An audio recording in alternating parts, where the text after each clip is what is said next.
Jumiza. Kuliko n'omuwala ya hana kubata abana ba internet bazibu. Batya. Oinobera ngoli kuliko ba scammers ku internet. Yes, kuliko ba scammers abawala. Zinaina laira mbulamu bange tesijja kutani nudes era sikikolangako. But one time nalingenda kugwa mu trap. Tojja kuta. Kitegeeza gyeziri. Like siri kwata nudes. Tinzira unekwata obutambi nze sikina mu birowoozo.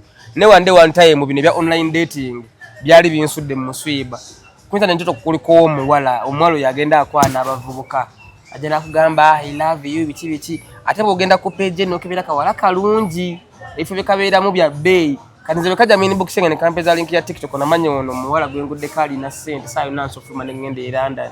Nenzikiriza. Kakozesa namba ya London. Yewa ni Uganda. Ne TikTok yako kuliko video ziringa nya zonna ziri buzebwe kali kusawe kafuluma kakomawo. Video ziringa nya kali mu supermarket ziteza akabi. Ezimalayo ateka Nengamba kano mfunye Shawa ngakankubira video call. Bakangamba nenga sikalaba face. Ndamabere no kali bwerere. Basikama nga baba comedian nga babatumidde nkebetezi bakwe. Oyo kyabayagala. Tali konti comedian ya musindi soba ki. Bo mulimu gwabwe ajana kukubira simu ngoli musajja nga akimanyo ina muko kolinnya obanga akimanyo abantu bakomanyi oba ne bate bakumanyi nenga akimanyi nti oyine ekyo protectinga. Kati bwakubira video call nokiriza ekyokufiirwa. Bakubira video call nokiriza ne weyamba nokuba bina byakugambye mbu mukola phone sex bikoze bitya. Bwamala yabakola screen recording gotomanya naye bannanga obochi olumalanga akuweereza mu viewers nga akugamba I want 5 million or else I'm publishing this in Telegram. Oshageera awonzo we nabokera simu kuzikira mbako gwembinyimiza anti nkugamba ensonga zange bantu ne Kadaama alina amateeka. Kadaama afuga.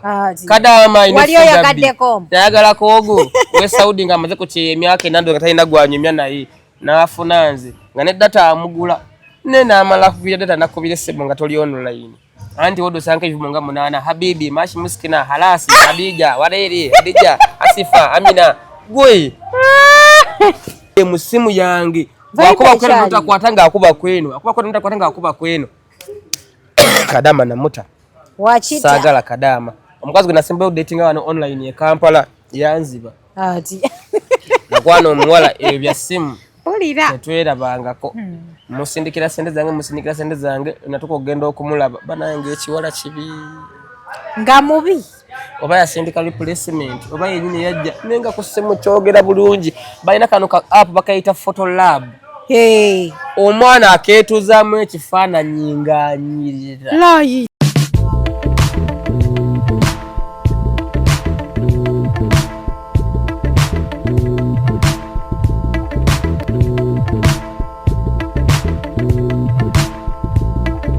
Assalamu alaikum wa rahmatullahi wa barakatuh. Abalungi abatulaba mwebale kutula mwebale kusubscribinga nze Hadija Kigozi. Ndine Shawa Uganda. Shawa UG. From Shawa and Summer Comedy. Sami. Mbebanga leo tulabye tumanyitereza linnya leo. Kasami kange. Naye naawe oyina feeling buli kimu obusungu bukuli kumpi. Anti ndi mumpi obusungu. Osanye se.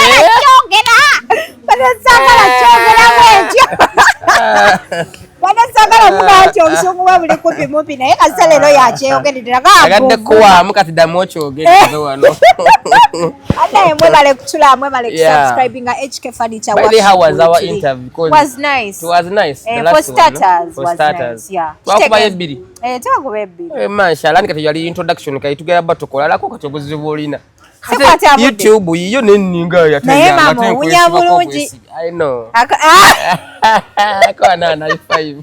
Sigana kona wena kugamba thank you but I know of course. And obadde ngamba perfume ki okola wano waitress ndetera ku mazzi mba kulya sticky chicken but sticky wings these so good bannanga abantu bonna yagala bategeere nga sticky wings bayiro manya nti ntoko ku KFC ne saako sebyangu mazima I know so bandetere ku mazzi nnyo ko smart always as usual tomukwata amagulu nga geewuba gati byebyo byayagala abantu bamulabe togakwatira nga jemu wali gajemu ndeka nawe By the way, I believe one time I'm going to be a boss, and I'm hoping to own a company one day. Of course, you are a boss. And I'm but already I have a company, and it's registered with everything. Natural change chinene, and one time I'm going to be a CEO and plan office, and they are working for me, and I'm earning money. I'm good. Namukathima kati mba nafuna muko ka tax, but I'm so sorry. I'm recovering. Kati otambula neno inhaler no au nalina vao nalina mrada simanga nakula mukula nalina atima ne banzijanjaba nempona na recently twagenda keye kabali mpewo nempita munnyo kati ndowooza gundi ne kibange kyagala okodde kati nafuna maka fuba hano kiba kola ngo wira magugagala kuvaayo, but I'm recovering. Ndowooza ddogoli aba comedian nakugambye ba comedian bakuloga bandoga ate nejjo twabadde namungone wa Honorable Nakimuli, so twaluddeyo kati empewo eyo yonna, and I had to be there cause nze nagenze lwa mirundi ebiri. Honorable yazimba namungona yewaabwe wali amaka ga taata we kati ate eri ekalangala nayo balina yamaka nettatangeri gyabadde Reverend ndowooza eno nga yewali kanisa enkulu ayama ndi managing imagine so abadde naye namaka namungona nga gyabeera kati eri gye yali yeesimba era mu campaign kalina gye yafuna an accident nga tugoba ekidyeri nga tugenza mukubira campaign. Yes, yagwa amazi kyali bwe kitu inze mu campaign samyandisha omuntu gwe twakolerako rale yali omu oyo Honorable twali twagala okola campaign so mu kuvaayo ekidyeri kinyuka ssaawa 11 bwe kikoleka todda Kampala obugenda Sula kati ffe twali tuvuga muno katulwashinga ne tusanga ekidyeri kaya naye nga ajjadduka n'ennuuwa ne bafuna accident, so we have a lot of memories with her, so nabadde nina okubeerayo. Ekirala Rain, Maulana and Rain, because be batugatta ku Honorable because at first she was good fans of Maulana and Rain newe yajjanga okukola mu comedy store naffe n'atulaba n'atusiima so n'atusembeza, so I had to be there for her nti yatwagala ne bali abamutulaga kati nembirayo empewo nempitayita muko, but I'm recovering. Nategeddeko okuziika kubadde kwaliro wadde sisobodde because of my health condition sisobodde kugenda kuziika naye nga tutuuse okusaalirwa ewamu n'eri family bakwita kusaasira eri family abooluganda abako n'ab'emikwano. She has been a good woman. Nalabye nga n'abamumu nalabye ne right honorable speaker Anita Mungu ng'akaaba yes for the very first time. Obadde tomulabanga ngamba oyo omukyala ali gumite okufa naawe kuba kufa kati naye abalowooza naye bambi naye alowoozamu nga kaseera katuuse alowoozamu abaana bagamba bannange omuntu atalowooza ku kufa ng'ofiiridde nga waliwo afudde ebiseera ebisinga nze mbeerayo nnyo mbalirawo obaayo kati nagenda ewakasuku mu kufiirwa lwakuba nze munnaye nziikirako bantu bemmanyi okusinga oli mutuufu era nange bwe nfiirwanga abammanyi n'abanjagala abannumirirwamu mwekka mubamujja saagala nnyo mweyeeya tewali buzibu si mu bubi Chakala nyo mweya se mu bubi tuweraga tubagamye mbuweraga n'omulambo gwo tujja kuzirira emiro mulambo. Listen, ewaffe gye guba gwafudde wabaayo bannannyini baagwo kitegeera family teri ku TikTok, family eri waka family entuufu eri waka kankubuulire bw'oba oyagala okukakasa nti family teri ku TikTok funa obuzibu so bambi Honorable nesitaka tebamuziise leero kuba leero ndabyeko sikakasa akamuziika n'engeri gye sina nnyo mikwano mingi kati ogenda n'ogamba omuntu bw'abaddewo mbadde simumanyi simusinkanako kati mwe muyina ensonga nange omuntu gwe mmanyi era waanaafiirwa nja kgenda okitegedde oba omuntu nga namusinkanako kale nga tumanyi nga waliwo attachment inshallah so inshallah oyagala afiirwe ojja kufiirwa sijja kufiirwa ojja kufiirwa so Christian sagala fuuka moderator wa program yo fuuka tewali nedda mukwano nedda fuuka nedda sijja kufuuka moderator wa interview bangambye kizimu ekikuliko ekyaba YouTube abakuloga divorce kasoko kikuveeko you have to olina okukola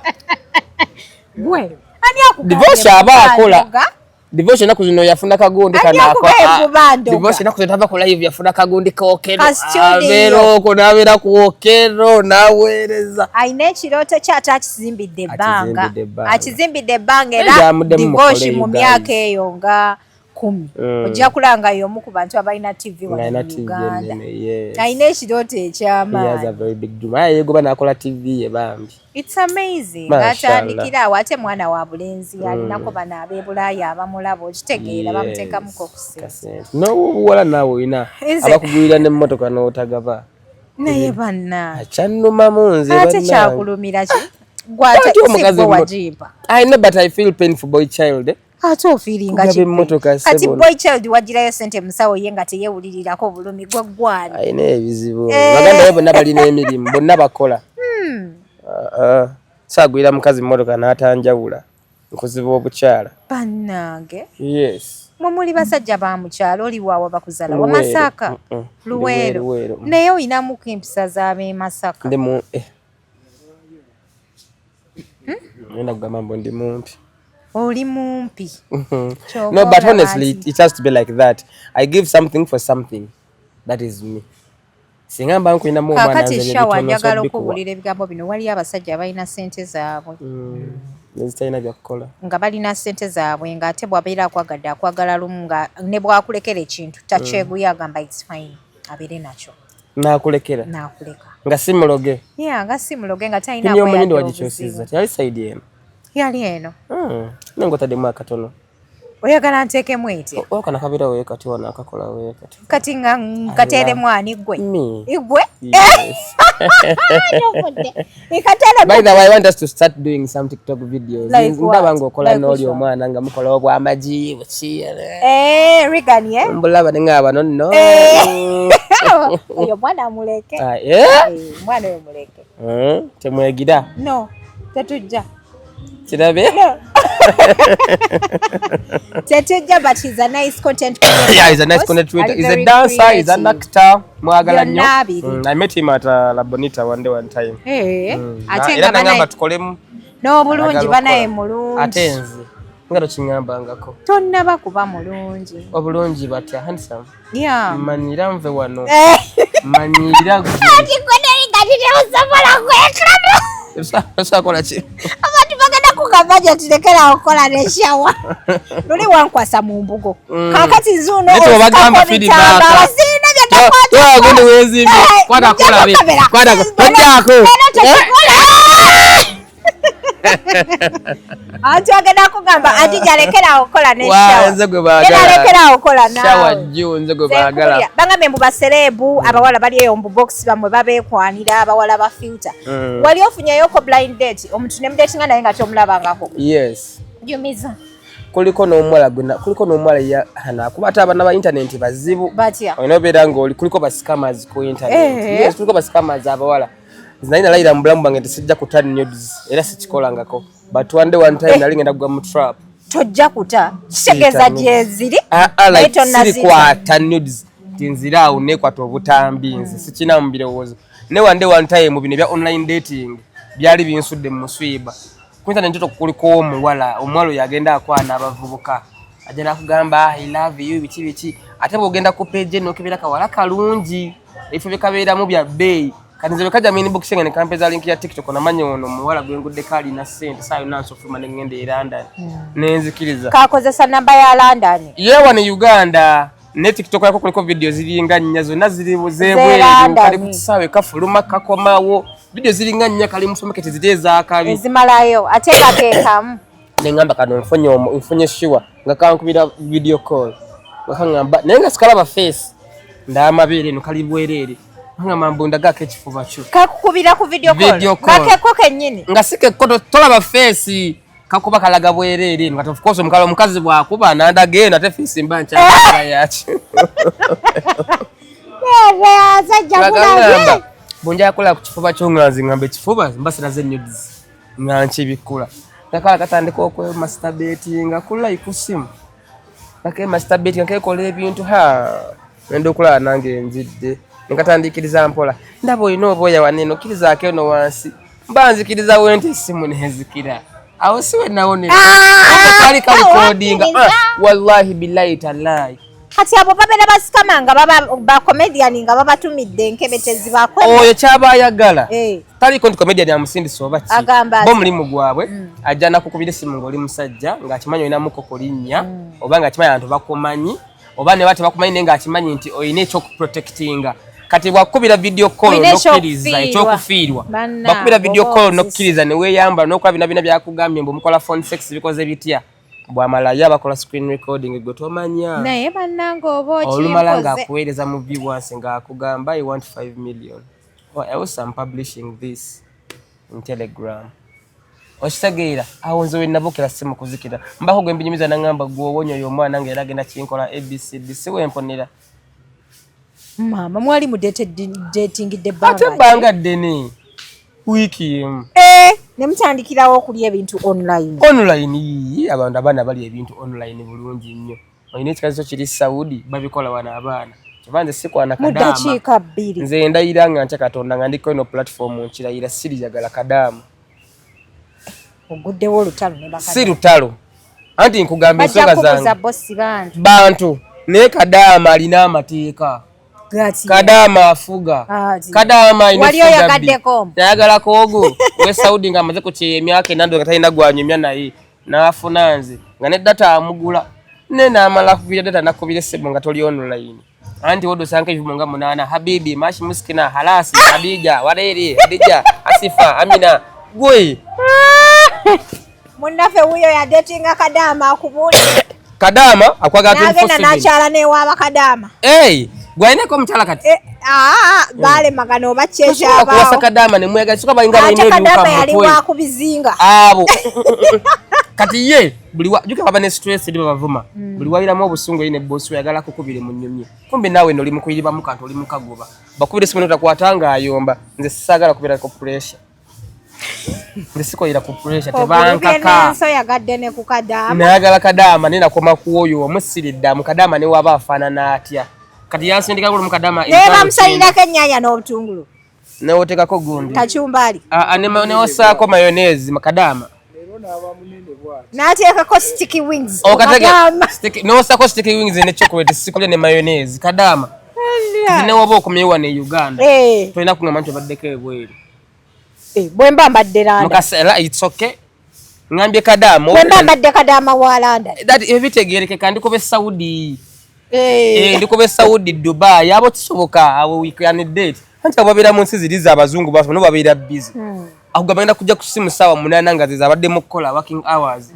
nono lumalo okugolo malo kusika kubuzagala kudda ku simu kuba tunabya ne Kadaama oyo nga kubire simu eno bwakulembi mto mujjako na downloading sa app zonna ezikuba masimu botimu imo WhatsApp Viber simanyi bikoze bitya zonna nga gagajjudde mu simu yange wakuba kwenu mutakwatanga akuba kwenu akuba kwenu mutakwatanga akuba kwenu Kadaama namuta wachita sagala Kadaama omukazi gwe nasemba dating wano online e Kampala yanziba ati nakwana omuwala ebya simu olira netwerabangako musindikira sente zange natuko ogenda okumulaba banange ekiwala kibi nga mubi oba yasindika replacement oba yenyine yajja nenga ku simu kyogera bulungi balina kano ka app bakayita photo lab omwana aketuzamu ekifaananyi ng'anyirira layira ogenda omumotookako ne ku iPhone kwekali buli photo lab njagala ka downloading nekyuse njagala neeyongereko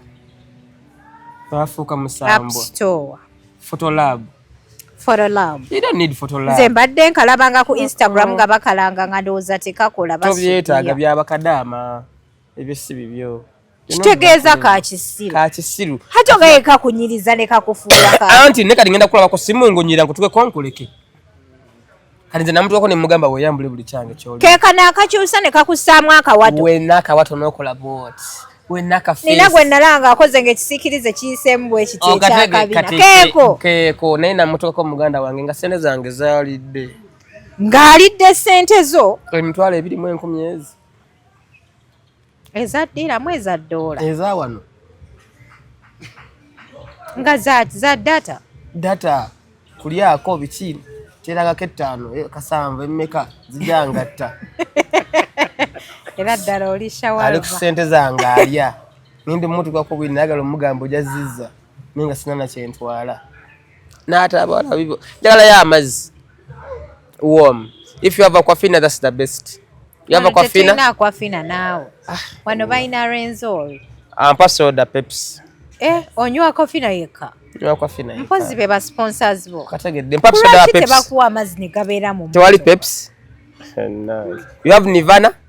Naye naawe kati kino ekifo temuli Nirvana. Ndi kati mbadde musubira wa aquafina.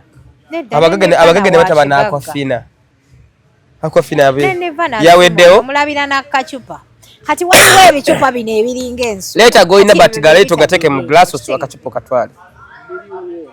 Kale. Nenga lera atogize nnyo bina. Akujja nkoyo omutwalo. Naye wabula bali. Ogategedde? Kale. Bano omuwala tomulimba. Yakubuulira abantu ebituufu nga tomwokyezza. Anje muwo omutwalo 10k. Naye nno omusaayi gwe gulabika gwaba boosi. Omusaayi gwe gwaba boosi. Ni more bossy le. Kama ono kugira naye omusaayi gwe gwaba boosi. Have that bossy thing, you understand? If I get money ngenda kunyumirwa. Ogenda kuyisa sikoda ba sigala bayisabu. Ogenda tuyisa bubi. Nze nakulaba mu suuti ng'otudde ku gundi ku conference. N'ogamba omukazi alina amakudde nazirika. Naye naawe kyakuma bulumi oba naawe ogalina. Paka kati nazirika. Ndeka tonkwata kakogenda kasalamu. Kasalamu. Sagala kola teja wakankwatako. Babisalemu. By the way, you're beautiful. Of course I am. I know that. Nze Kigozi. Nakugamba nze saagala basajja bambi. Kiddemu gumu. Onkuba oluyi. I can't slap a woman. Oli omukazi yaleta ebimulinga. Samukuba. Tukazeeyo akatambi. Samukuba namukasikira bimuli. Samukuba. Yamusindika wati oluyimu. Omanyi oluyi lw'omu face weeruki. Lwonna leruku. Lwakyo wayi. Yenna si ye yali yeyerusa n'amyuka. Muse yali yeyerusa. Bannange omukazi n'amyuka n'afuuka wa pink. N'atya ne ngamba banneetonda emirundi emeka ekyo n'okivaako. Bana ekyo sijja kivaako kyannuma nnyo. Ojja kita. Nakeera n'enkya ku makya n'enkyogerako ku TikTok yange. Siyenze nsabuka ennaku zino. Tewankolera vidiyo simanyi yo tutabukemukko simanyi tukola tutya. Kasumululo kayiwemu. Tubukire etokota. Najikola. I'm your fan. Najikola. By the way, I'm your fan. Ondabyeko zino ennaku nga tandise obukire etokota. Media nali. Anti ebyo ebisinga okunyumira bya gundi ezitokota. Like I'm neewunya engeri gy'oli kulabamu ekyokubira ng'oli mukambwe kati ojjayo character mbanja kulaba how do you ogijjayo otya nga if the serious tubukiremu ketokota senga sidi wagira ebifaananyi byange simanyi ono love masi naye kugoberera mujje tubukire etokota. Have your 10k darling when I'm leaving it's in the car. Thank you so much, so beautiful. Wabula bannange Sarah omulabye comedian kiine ebbina liri wamu. Kakati gwe ku Black Sugar ne Amos oli ku side yani. Black Sugar ne Amos. Mbere ku side yani. Anti kati jonna mikwano gyange. Kati Sugar bw'osinga okwetaaga. Kuba yagenda kugasa mu bintu bingi. Ate Amos. Amos kati omwetaaga kuki? Bingi musajja ina sente asosa sponsoring. Tonyumya mandaazi Sugar y'ensonga kati. Ani kati oli ku side ya Sugar lwansonga mukyala munno. Asina mukyala munnange yekka. Era ne Sugar omulaba. Brand ye kati nnungi ate kati music we yali nako. Anti ulira.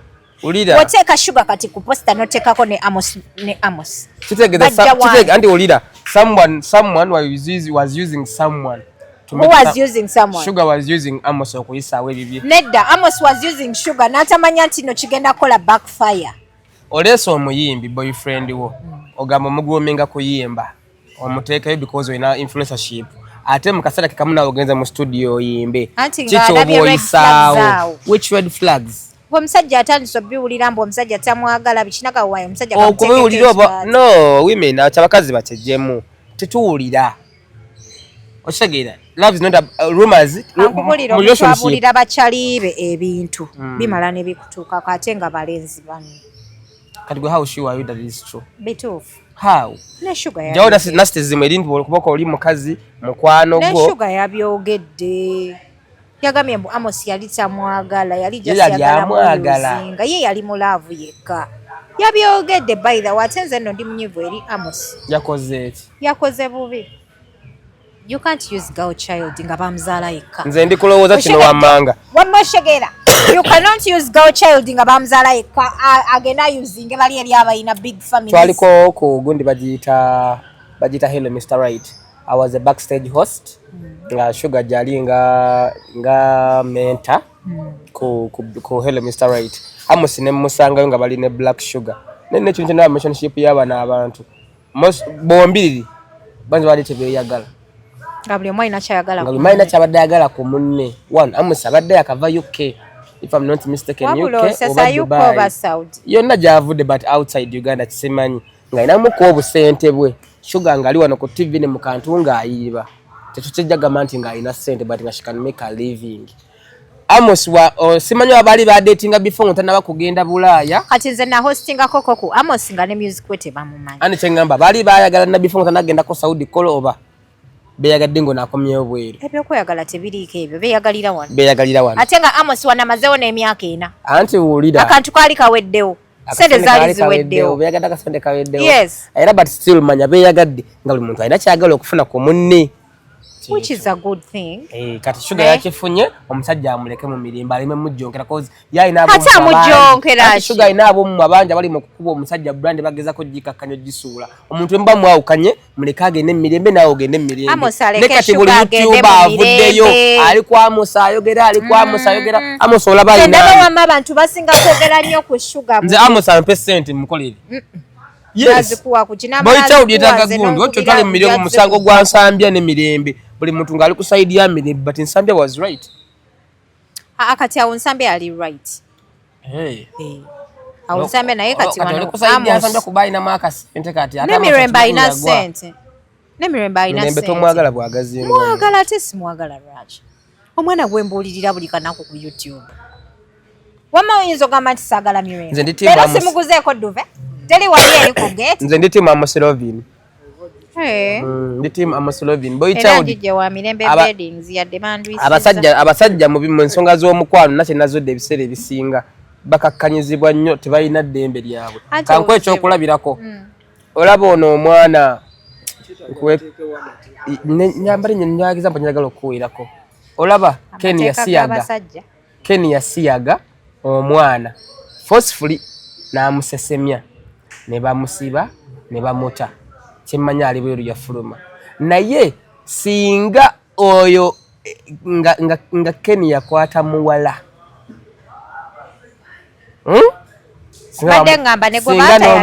singa n'omusango bagusaladda ondaba ne gwe baata yennyini Ken musajja kati ogamba nti abasajja temanya anti ku musajja munne but forcefully nga amurepinga naye singa ali arepinga muwala you understand kyegambo kitegedde nanezigedde singa Ken ya rapinga muwala singa bamusalira nagwakufa nokuba ya rapinga mulenzi nabino byokusema tebabifaako bamutadala aliwa nabwera ali bwera era ne gwe baata anti mulenzi kati ogamba otya nti tewaliwo anti mukiwere weerabidde kyenkugamba singa ya rapinga muwala kati oli ku kirimbu ne gwe baata mulenzi kireke ekyo naye singa muwala gwe ya rapingibwa singa kati ali mu nkomyo you understand nefa abasajja ebiseera ebisinga eddembe lyaffe balirinnyirira temutulowoozaako Sami gwekola naye kati kankuwa example Sami gwekola naye mukazi yamusuulidde omwana amuleete ewange era muyamba omukuliza omwana oba osobola bamusuulidde omwana naye ensonga ki biri ku TikTok babadde bitambula okwo Sami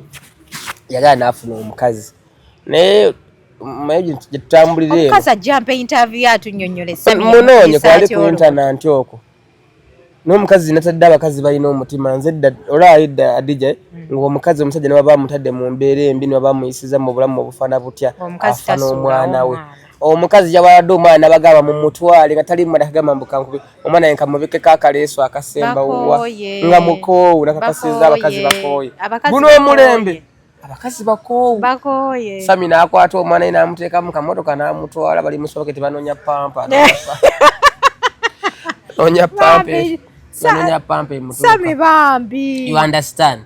But buno kudene wavayo kati nayogera era ya postinze bamubuzi nganda comment section ziri negative. Tukuyambe tutya kati okoze otya. Ati aho kati tutya twagala kumanya nesinga ade mukazi.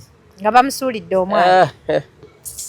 singa ade mukazi mwe tande wadde ku internet nga Vanessa ne Bruno mulimo comedy sana muzizi na mubuzinyira bagati mawana bamusibirawo so abasajja nze before that guy ndikusaidia Miss Levin tusobera wano okwa sugar ino mumwa aina bamukubira omumwa bangi netibika aina kubira naye ago wali amukoledde video namba nga ali kusaidiye sijja mugetaga musa ku platform ye nedda yabadde ali kusaidia Amos yabadde kwa saidiye yabadde kwa saidiye inaga manzi nakimanyirawo gunti yakwagala ko bichi yabadde kusaidiye oli yabadde kusaidiye nze gamba ale ngeje otamulaba tumuwa budde tomutegeera bya mulaba ningamba ate mulinako buzibu kadisanya ali wakana kanake nkapama wakyusa pampa watabula obuji tubanze ebyokuzaala lwaki ogambye Mboozi teyagala kuteeka ku YouTube yange ye yanteeka ddi kuyiye mukwano buli muntu azitula omugugu gwe tontikka mikuku gy'abantu abantu ojja balowoozesa bubi okuva ovi kati okitegedde okozere mukano by the way mu concert na project jengendo kola ngenda kuita we are going to feature can you feature in feature movie. Yeah, you can. I can. We're full busy. Easy, so I can show up. Yeah, you're going to show up. It's going to be a very good project. Na arone ya on set. Jakuja. Anti kati na ombereddewo ku YouTube yange. Kati nange wompita nkubeererawo. Kye kino kyekugamba nti exactly. Kye kino kyekugamba nti omuntu wabanga ayinako engeri gyakugazisizaamu mu industry. Naawe olinawo ojjira. Kye kinavaako n'ennyumba nayomba nali nkoze ensobi. Nga nyomba kubali wamma nange nababeererawo. Namwe mukole eki. Because at the end of the day wamma sigenda kujja nkugambye kale Michelle you had something like this. Kanga tuvudde ku bino ku concert ogula ticket but ogula ticket to support nete usakira kuma chene gamba dijampa milioni 10. You understand? Now is ononya nenzo kugamba dijampa yo interview tuze nkoze channel nojja wompa interview esokole milioni 10 ezo osagede mweno industry wetu eyamba inji nzo kugamba nti mpa milioni 10 nyimbirako ku show bonafuna show nzije nkuyimbire kitono nnyo sibya kugamba mbu ate kanzije mpaayo sente ate sinkuwayo amafuta nawe batompadde ompase nemekanga nzize wano tewali ozansubira funa kini return simanyi nze manyi kyenso ofuna kyogamba first and foremost tetuganye kale interview gisa ku YouTube yo you're going to get money obange funye views nofuna sente kyogamba yokola publicity ku TikTok oba ku internet nze mbasifunyemu oba ofunyemu what am I saying nze mba ntunda ki ate nga ne ku TikTok eyinza n'okuba ne million views nze mba ntunda nze tasobola kuba na ku YouTube. I'm selling my face. You understand? We are all benefiting. This is a commercialism business. Banyonyole. Onfunamu kufunamu. Onfunamu kufunamu. Yeah. Kati nze wenna kuwalira nga bukete kumatene gama mpamu notampamu. Oba okoze bubi ma. You understand? Because this business ya commercialism mpankuwe. Lwaki nkuwanga tompa. Tekimine relationship nzo omukazi nkuwompa. Yes. Mama gwona asoboka. Ampa gwempa. Kati bwamala okuwa n'atakuumuuka n'otamuwa. Mba muwadde nga tukita. Oba omuwadde ki? Ompadde. Tokuwomuse nga nkwekijjamu ekyo kyompadde. Naye nno mukwano lekeraawo okumanyira abakazi. Value additional tax. 18%. Bibaawo ebyo. Ne kati of course ya. Obuuza ani ebyo? Mama chimboziza. Mukambe. Mama chimboziza. Atoka jam gerekera ngo kujjamu ebintu bye tukola. Yasini tobijjam. Tobijjam. Mama chinkoboziza. Nasanko omukazi yali wanzalo zalinga mukaga ngali mukina abida afuka. Banna yali atawaza naye nga alinga ayoze ebyenda. Chova nkubuiza ofukota. Nisanko n'omukazi mukadde nga afuka nga akutamye bwati. Yagira buguzi gomesi bwati nakutama ngalinga ndogoyi kachiva kubuza gufukoti akawala akatoe kaba kafuko omusulo guyitawo nga kasaka shota kanna olove kanna wandagala pola mama wa kamenti wo ngali gundi mude aliwa sami anichikeni munyivu anchikeni javode munyivu muko javode kachibande birukunje wa kamenti wo badna munyivu naga yajagala nsange wendi we mati ne siko mata but nkwagala by the way let me tell you ochaje njali mugole Kozolaba. Olinze chikwateyo. Opuwe. Kande kokota wande. By the way, I don't do like that. Semembera z'abantu. Ask Doreen. No, ask Doreen. Who's that Doreen? Abachalo ba respecting. Not only about bachala, I respect people's programs. Cause katimbala muchino. Mutumukoze program, mutugana tugenda kukola. Obaka ebirala byoleka. You're not here because you don't have what to do. Exactly. But you're here because katogamba showers time and respect nze. Kati nze singa ngambye nzija ne sijja. Kituufu. Ovuza amafuta. Nali uli dogu nugu. Ovuga motoka, ovuza amafuta ze waneno. Olina byolese, you understand. No eba TikTok nga byolese kusime waka. Tomanya budobo kiwandifunyemu. So muntu werekereza ekintu kyenaga katukole, nze I give. Nzo ndi mulwadde. But why am I here? Nti maitu yino kukola. Kituufu. Regardless we had to move. So yo yenze. Kaliranga ticket tuve wano. So, no wandipade sente lero. Wandipade ku sente lero. Njakuwa. Lero ya? Njakuwa si lero naye njakuwa. China byengatta. Ninga ticket nandizire sente ziri wa ticket. Because after Antoine kwatano kola ku live, you can even be giving you people tickets. Oba ndagula table. Nso kulangira. Nse kunangira gula. Wangamba ogenda gula. Setebo. Tickets wangamba za mtalo ngasa. Nja kugula ko ticket. Kandi ngamba nzikuwo be nazonzo nja kumpa sente. Nze njagala nzigule gozigabira abagenda. Nze ogenda gula nze. Nyiza okuwa cameraman wange. Maybe ne fans ba HK Media nga mukaaga. Anti bengamba nti katabu wandi badde nazo ate ngenda basanga wanzi bafani be HK Media. Kale kati bwenzigula ngozimpa tozimpa kati. Sizikuwa kati. Ayagala kuziweddeyo. Sikuwola ennaku ziweddeyo tunulema. Ennaku ziweddeyo. Kankuteke ku budget bera kuwola njagala sente. Tofa nnyo. Sifa nnyo nta. Kale ndoza kembulamu ku kakalakita kembulamu. Bera kuwola. Mbulamu obugumiikiriza maleko atayabagaga. Sente z'abakyalo oziraba sente y'ekikazi ng'ogenda ogirya. Ate njiteyinza okutuuka ng'oli mu nsonga. Nga sente za. At least nkozesa ku kamomo advance.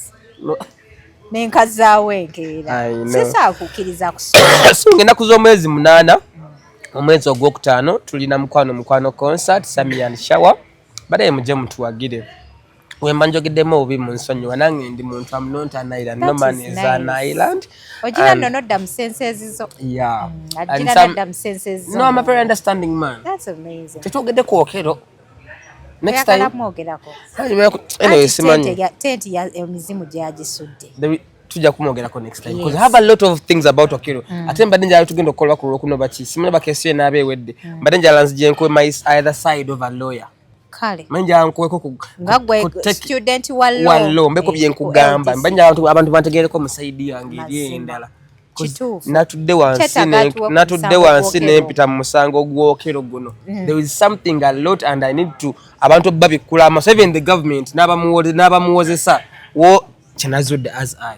So I'll come back and talk about that. Amanya bampita Shawa Falusali aka Shawa from comedy duo Sami and Shang nakuzo mwezi 8 tuli ku theater labonta muje mutuwagide tugenda tanya mama Jona tata Jona Museveni bonna bobi wine ejaja bizanye binedda enda zanya bingi but it's going to be a lot of entertaining je mutuwagide mutwale 2 mutwale 5 nakakadde milioni 2 omukyalo nyatuwagide ne tables ne ticket za milioni 6 olimba mneto so mje mutuwagide ndowooza byebyo lero bannaye mbadde amafina yabawagide amafina bamulikonze bannaye simanyi ate na besi before ate nonyadde no ate simanya gondi natete ate nokulaba ono musimanya omuwala ya mumuwala we ate sagala nnyo bintu ebyo nze kasitobera ng'olimu omusayi gwa boss ebyo bato bisobola kale sikula kubatu kayendo zatulaba naye mubere kumulabe mutema akantu Edward the Great mutema akantu mutambuza akantu twagala HK Media komeo ku top kubanga ono mukyala wa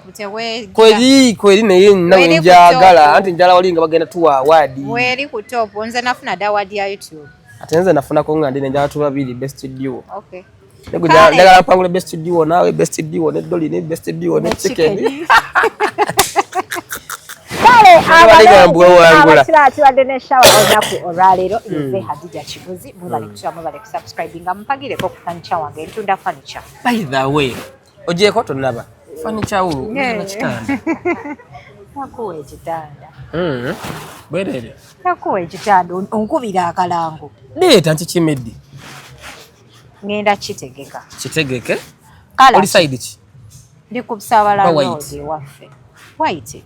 Abera cream cream. Kale. Transport asiteta wanga. Kale. Yes. Nengo mpadde kitanda ticket annaye. Wasa. Choka balina. Olemwa. Mutuwagire ko banayi tunda furniture ku HK furniture. Chenkwagala kutoka kabula. Don't force life. Sagala kuforce nganywa. Toka kabula.